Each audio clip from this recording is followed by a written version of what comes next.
What if the man who broke your heart was also the man who owned your future? Amara Dube was independent, brilliant, and fiercely African. She had built a life for herself and soul, healing from the betrayal of her enigmatic Korean ex-lover Lee Joon. But that healing was about to be violently interrupted. The Mafia demanded repayment for a debt her family couldn't pay. The price? Not money. The price was Amara herself. She was being forced to marry Hyun, the handsome but weak son of the reigning Mafia boss. Amara knew it was a prison. But she was unaware that the man pulling the strings, the one who orchestrated this entire desperate charade, was her ex-lover, the real boss, Lee Joon, who never stopped being obsessed with her. Welcome to Afro-Korean Boss Empire. This is the story of a mafia king's desperate, dangerous plan to imprison the only woman he ever loved. The ultimatum was delivered in a lavish, traditional Korean house high in the hills. Amara sat across from Boss Kim, a formidable man in his 60s, retired but still radiating menace. The debt? $5 million, accrued by her late father in a desperate, failed venture. "The money is irrelevant," Boss Kim stated, his voice a low rasp. "I need legitimacy. My son needs a suitable, strong partner to anchor him and clean up our name. You are educated, Ms. Dube. You are impeccable. The debt is canceled when you sign the marriage contract." Amara refused, her voice shaking with defiance. "You want me to sell myself? I am not a commodity." Boss Kim merely smiled, a terrifying lack of emotion in his eyes. "Your mother's visa expires next week, Ms. Dube. I have friends in immigration. I have friends everywhere. The alternative to marriage is losing your entire family." Amara had no choice. She signed the contract, selling her life for her family's freedom. The next day, Amara met her fiancé, Hyun. He was undeniably handsome, perfectly tailored, with the soft, gentle eyes of someone who had never faced the real problem. He was the perfect golden boy, the perfect puppet. "I am sorry about this arrangement, Amara." Hyun apologized, his voice earnest. "I know it's unfair. I promise to make you happy." Amara felt a surge of disappointment. "He's too weak," she thought. "He's beautiful, but he has no spine.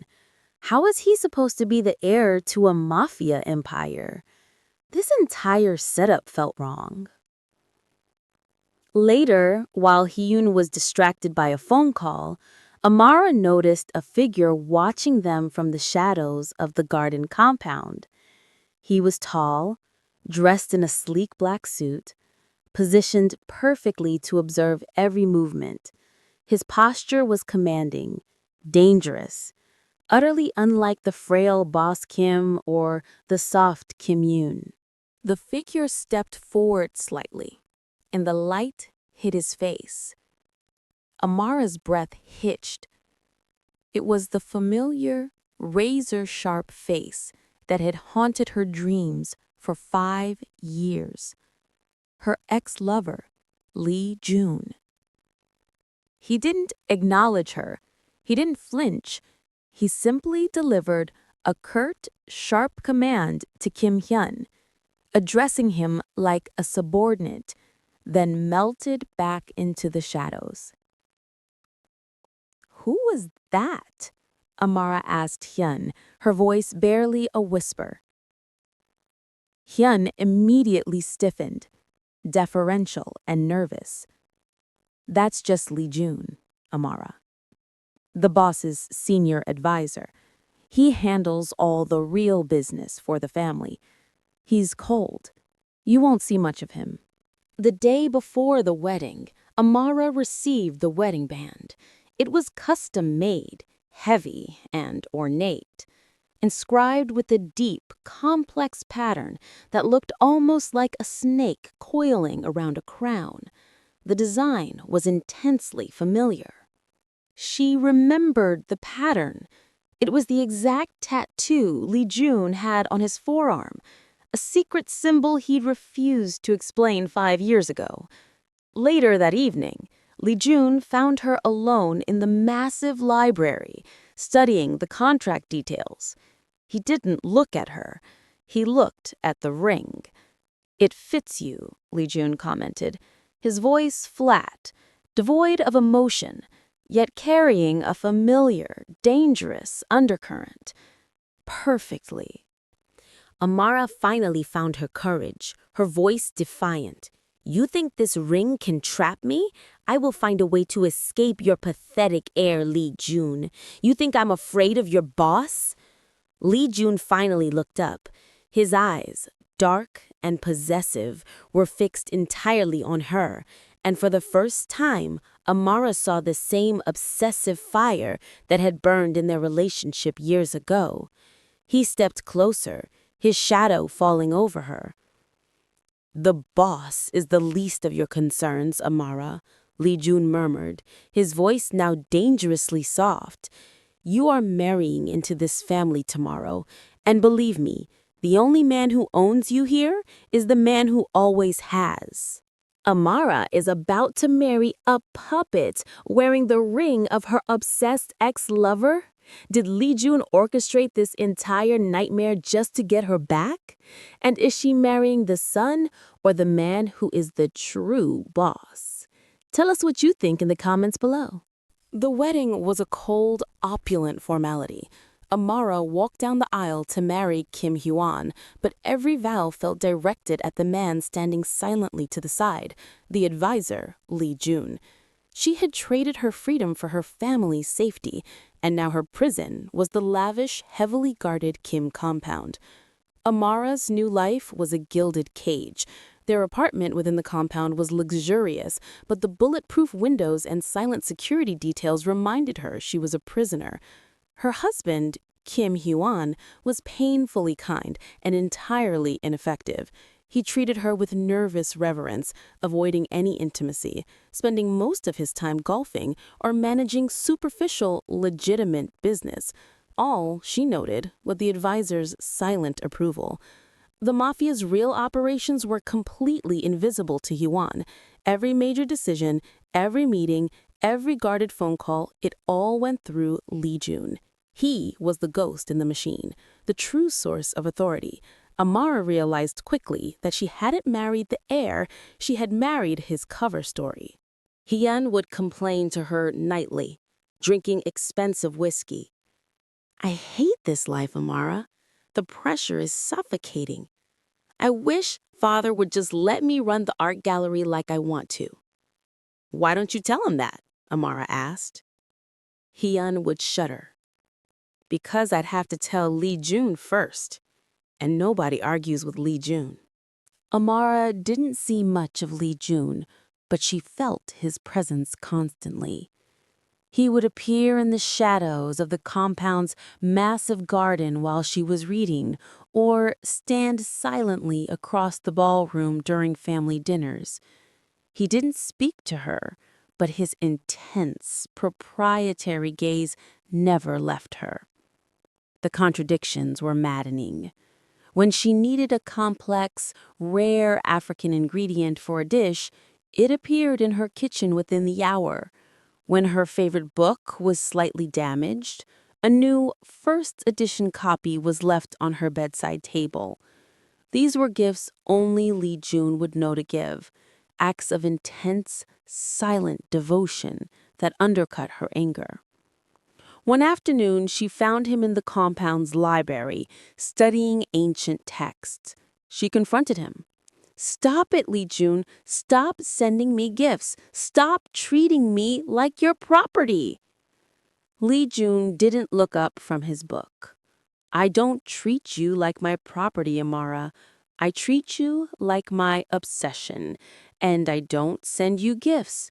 I merely ensure your environment is optimal. Optimal for what? Amara challenged. Optimal for my captivity? Lee Joon finally raised his eyes, and the darkness in them was overwhelming. Optimal for my patience. Do not forget who runs this compound, Amara, and do not forget who put that ring on your finger.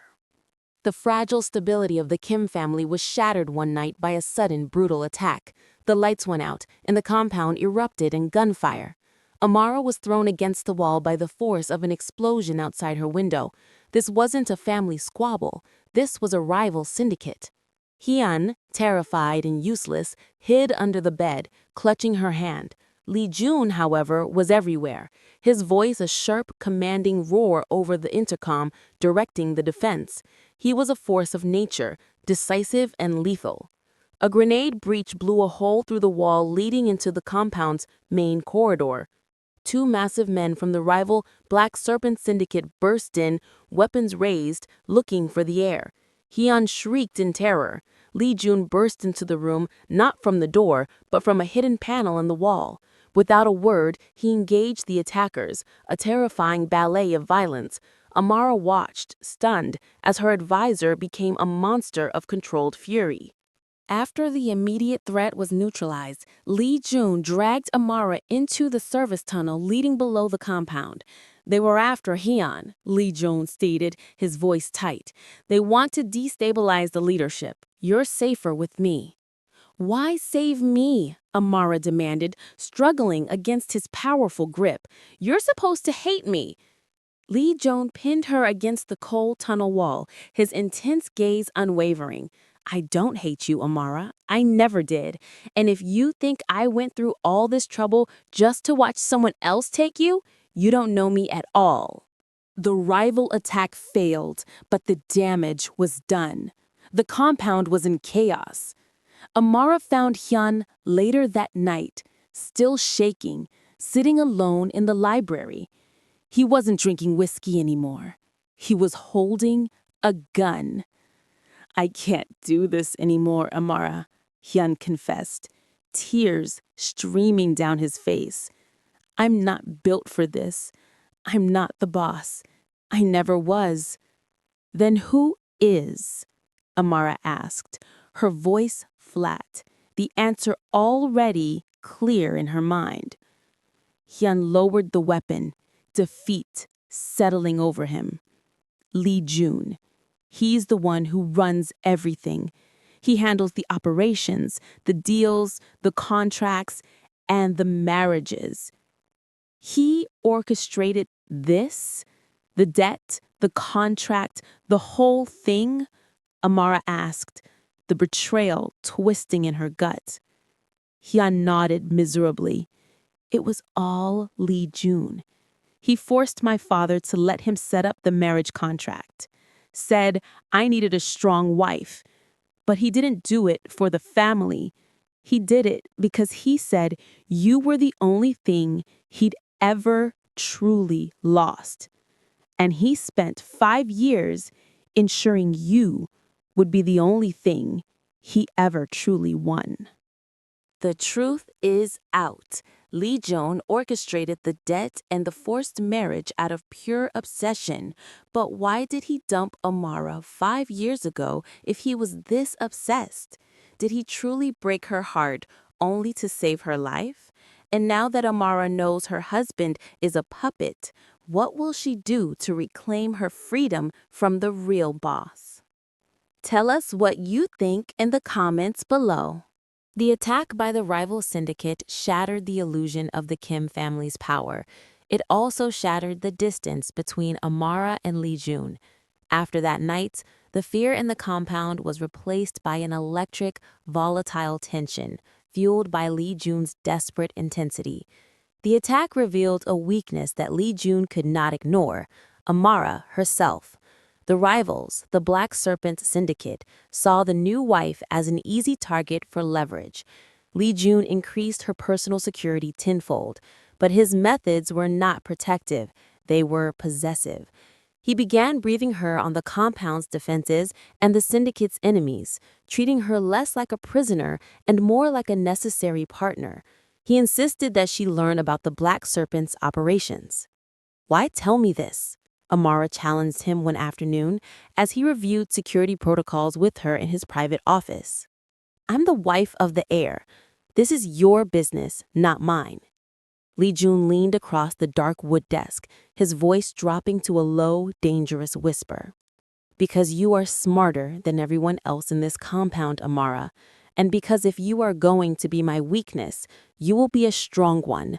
You will not be a liability I lose." "Your weakness?" Amara scoffed. "You mean the thing you paid for with my freedom?" Lee Joon ignored the bitterness. "The serpents are targeting our supply chain next week. The diversion point is a warehouse in Incheon. I need to be there, and you will be my eyes here. If anything moves, if Hyun leaves the safe room, you call me. You're leaving the compound?" Amara asked, the first flicker of genuine fear piercing her anger. "I own the serpents, Amara. They just don't know it yet," Lee Joon promised, "but I don't trust anyone here to guard my possessions." He paused, his intense gaze locking onto her, "Especially my most valuable one." The next night, the moment Lee Joon left the compound, the Black Serpents made their move. They didn't hit a business, they hit the Kim family's vault. Amara received an anonymous encrypted text, a grainy photo of the safe room door where Hyun was hiding, along with the code to disarm the vault's external alarm. The traitor was already inside. Amara knew instantly this was a trap designed to expose the depth of the betrayal. She had to choose: help the heir she despised and risk her life, or expose the traitors and prove her loyalty to the man who imprisoned her. She ran through the compound, her heart pounding. She found Hyun in the safe room, not terrified, but meticulously emptying documents from the vault into a briefcase. He was the mole. "Hyun, what are you doing?" Amara demanded, the reality hitting her with brutal clarity. "It was always me, Amara. I contacted the serpents. Lee Joon is suffocating me. I deserve this empire more than that psychopath." "You would betray your own father?" Amara asked in disgust. "My father only cares about Joon," Hyun spat, grabbing her arm. "Now you will help me walk out of here. You're my wife." Suddenly, the room's external monitor flickered on, displaying Lee Joon's face. He wasn't in Incheon. He was in a command center, calmly watching the surveillance feeds. "Hyun." Lee Joon's voice was cold, lethal, and utterly calm. "Put the briefcase down. You were a bad investment." Hyun shrieked in panic, releasing Amara. "You were here the whole time. You set this up." "Of course I set this up," Lee Joon replied, a cruel smile touching his lips. "I needed the evidence. I also needed to know what my wife would do." He turned his gaze entirely to Amara. "I was testing your loyalty, Amara, and you passed." Hyun, realizing he was defeated, turned the gun on himself, yelling, "If I can't have the empire, neither can you." Amara screamed, throwing herself toward Hyun to stop him. A hidden sniper round shattered the safe room window, disarming Hyun before he could pull the trigger. Lee Joon's voice returned, sharp and decisive. "Clean up the mess, and put him in the south wing. He is still the heir. For now." Lee Joon signed off, then immediately called Amara's phone. "Are you hurt?" he demanded, his tone now raw, stripped of its cold veneer. "He tried to kill himself. He tried to betray you. You set him up," Amara cried into the phone, her body shaking. "I know," Lee Joon admitted, his voice softening, becoming the man she once knew, "but I cannot lose you again. I put you there, Amara. I own this situation. and I need you to understand why I ruined your life just to put you back in it." Amara returned to the library that night, waiting for him. Joon arrived 2 hours later, exhausted, his composure completely gone. He sank into a chair opposite her. "Ask me," he ordered, his voice heavy with defeat. "Why did you dump me 5 years ago?" Amara demanded, her voice flat with lingering pain. "You broke my heart, let me think I was weak, and now you've bought my life? Why?" Joon finally broke. "I didn't dump you, Amara.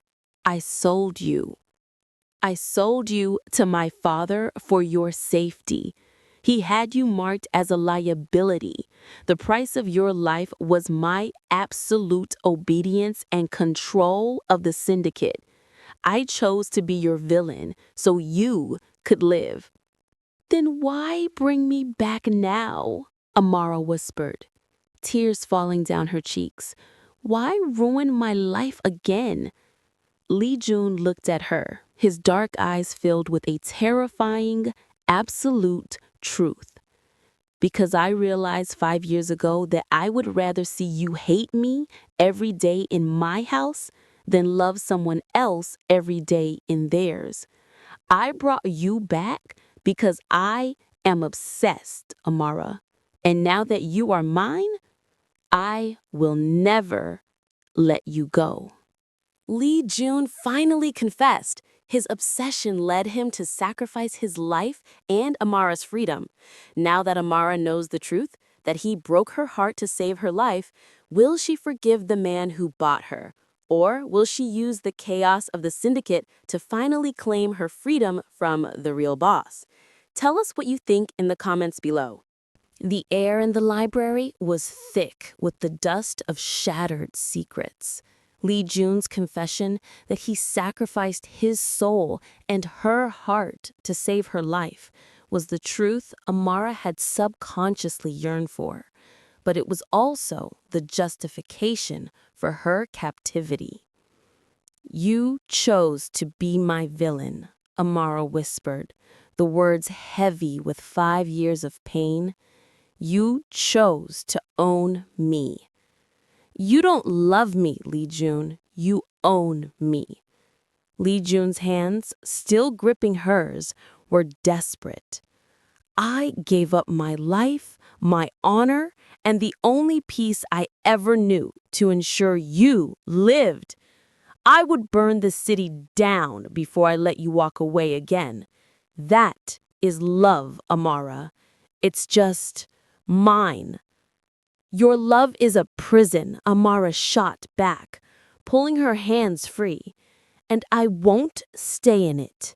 You gave me a husband who hides under the bed, a father-in-law who can't see the truth, and a life under constant threat from your enemies. I deserve better." The confession had changed everything. Amara no longer saw the mysterious advisor. She saw the desperate, real boss who controlled her life out of a terrifying form of devotion. She knew that tears wouldn't win her freedom, but power might. She confronted him the next morning, finding him in the control room, quietly eliminating the remaining threats from the Black Serpent Syndicate. "I want out, Joon," Amara stated, her voice steady and clear. Joon didn't look up from his monitor. "That is not an option, Amara. You are safer here. You are mine." "Then I won't leave you," Amara countered, her voice now sharp with a new strategy. "But you must give me the power you promised the Kim family needed. You can't run this empire alone forever. You need a shield for your puppet." Amara didn't wait for his answer. She began dissecting the control room data, pointing to flaws in the Black Serpent's recent attack. Hyun gave them the wrong codes for the South Warehouse, not the vault. Why did they try to breach the vault anyway? They're looking for something specific, not money. Joon, stunned by her brilliance and sudden insight, finally turned. "They're looking for my father's ledger. It holds the names of every politician and police chief we own." "Then Hyun was working with them," Amara declared. "He didn't just want the empire, he wanted to destroy it. Your puppet is still a liability." Joon's eyes narrowed, a slow, dangerous smile forming on his lips. "You think like a boss, Amara. You always did." He stood up, towering over her. "If you want power, you will earn it. I will give you one task. Secure the ledger. Find it before the serpents do. If you succeed, you will have earned your place, and I will give you a choice." Amara's investigation led her back to Kim Hyun. He was under discreet house arrest in the South Wing, miserable and defeated. Amara visited him not as his wife, but as his inquisitor. "The ledger," Amara demanded, her voice cold. "Where did your father hide it?" Hyun, still bitter, refused to talk until Amara appealed to his humanity. "You want out of this life, Hyun? Help me secure the ledger, and I'll help you disappear forever. Joon can't track what he doesn't know." Hyun, desperate for freedom, broke. He confessed the ledger was hidden behind a fake wall in his father's retired art gallery, guarded by a security system only his father and Joon knew. Amara couldn't risk taking security, and she couldn't tell Joon, knowing he would take over. She infiltrated the gallery alone. The mission was terrifying, but with the threat of Joon's future still looming, she was fearless. She disarmed the first laser grid, her hands shaking. As she reached the fake wall, a large dark figure emerged from the shadows. "Did you really think I'd let you walk into the danger I created without supervision?" Joon's voice was a low, possessive growl. "You followed me," Amara accused, fury rising. "You are my test, Amara. I will not let you fail," Joon replied. "Now move. I know where the sensor is."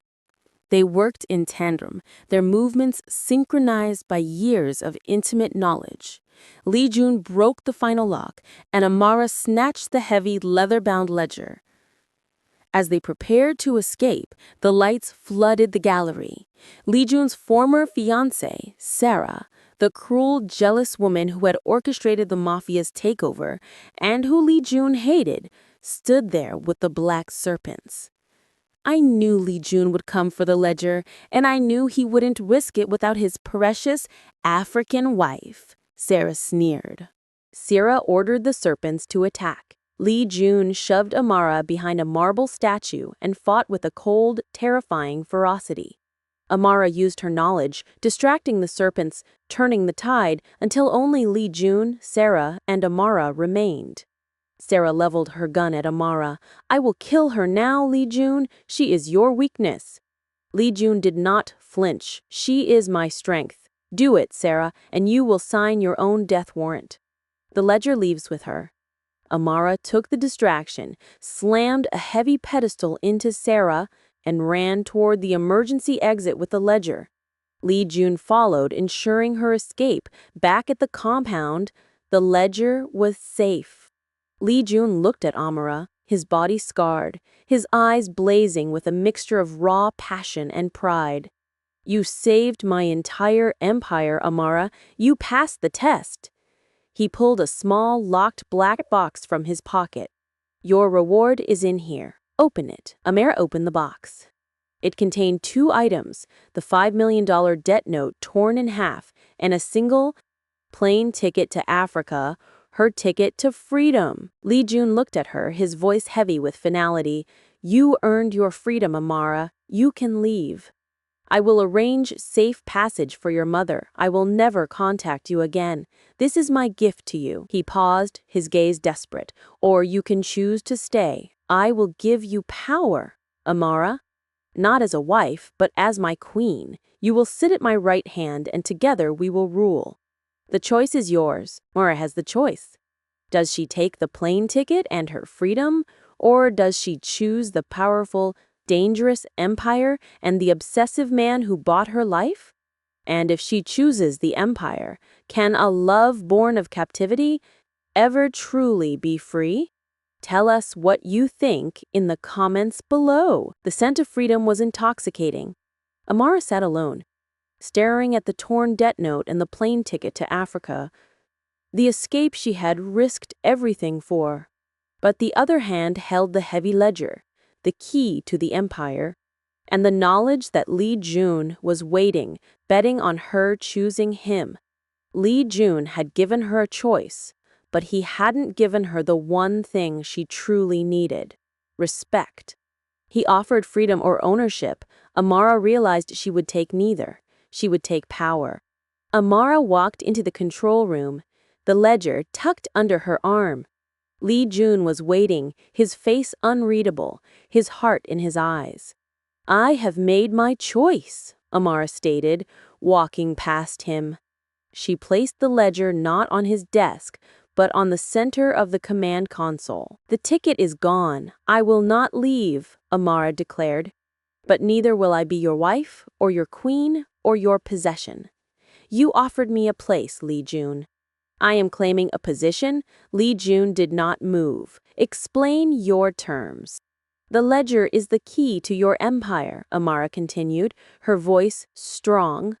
"You control the syndicate, but you are a creature of the dark. I will legitimize the business. I will manage the assets, secure the political ties, and act as the legitimate face of this family. I will be your chief executive officer, and the title I offer?"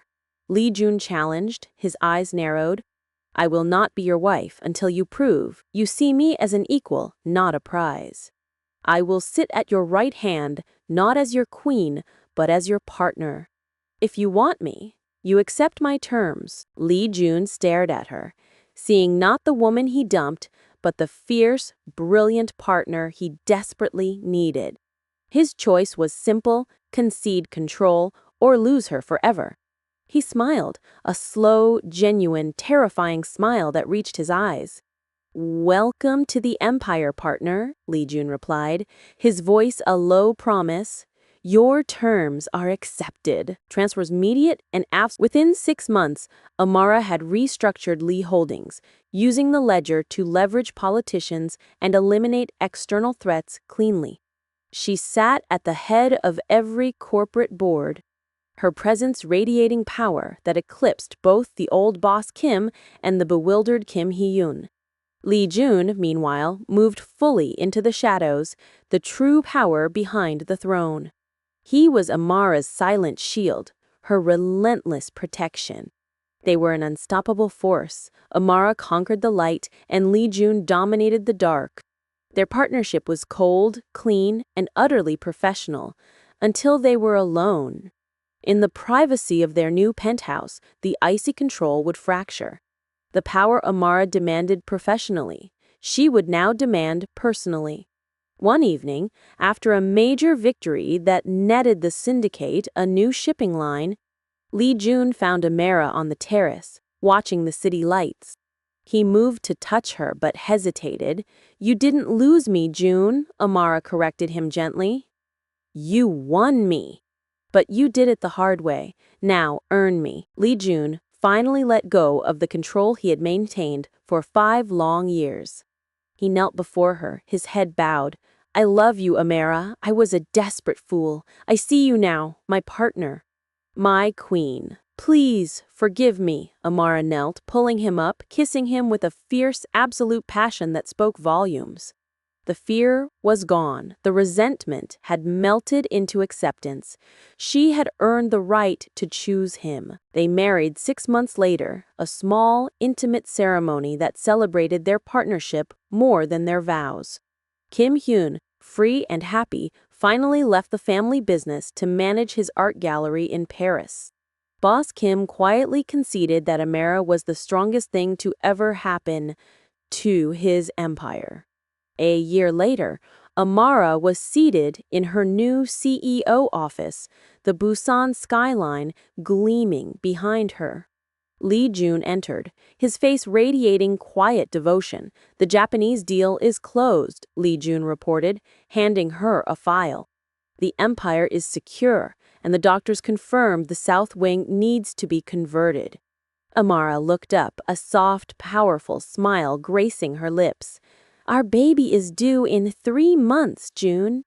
A true heir to the throne, born of love and built on power, Amara Dube was forced to marry the Mafia boss's son, unaware her ex-lover was the real boss. But in the end, she didn't just win her freedom. She won the empire, the man, and secured a dynasty built on a love that was dangerous, defiant and completely her own.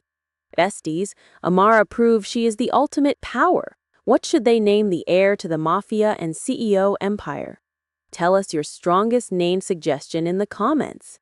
Don't forget to like, share, and subscribe to Afro-Korean Boss Empire for more stories of dangerous love.